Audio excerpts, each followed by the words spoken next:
শিবিরের যারা সমর্থক জামাতের সমর্থক সকাল থেকে ক্যাম্পাসে অবস্থান নেয় এবং ছাত্র দলের নামে এবং প্রশাসনের বিরুদ্ধে অযাচিত স্লোগান দেয়, ওটাও আমাদের হেডেক ছিল না। আমরা যখন শান্তভাবে স্লোগান দিয়ে বের হয়ে আসছি তখন তারা আমাদের পথ রোধ করে এবং আমাদের ছাত্রদের ভাইদের উপর হামলা চালায়, অনেকে আহত হয়েছে আর অনেকে হাসপাতালে।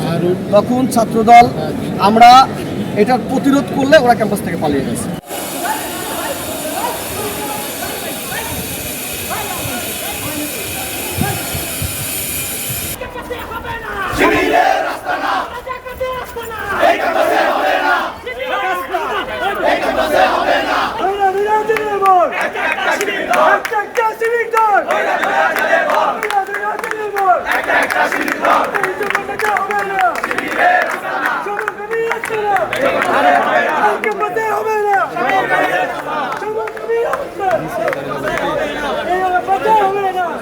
আসলে ওদের তো আপনারা দেখেছেন বিগত প্রায় হাসিনা পলায়নের পর থেকেই বাংলাদেশের একটি সুস্থ যে রাজনৈতিক চর্চা, সেখান থেকে শুধুমাত্র জামাতের যে গুপ্ত বাহিনী ভট আইডি এদের কারণে কিন্তু সুস্থ রাজনৈতিক চর্চার পরিবেশ বাংলাদেশে বর্তমানে নেই।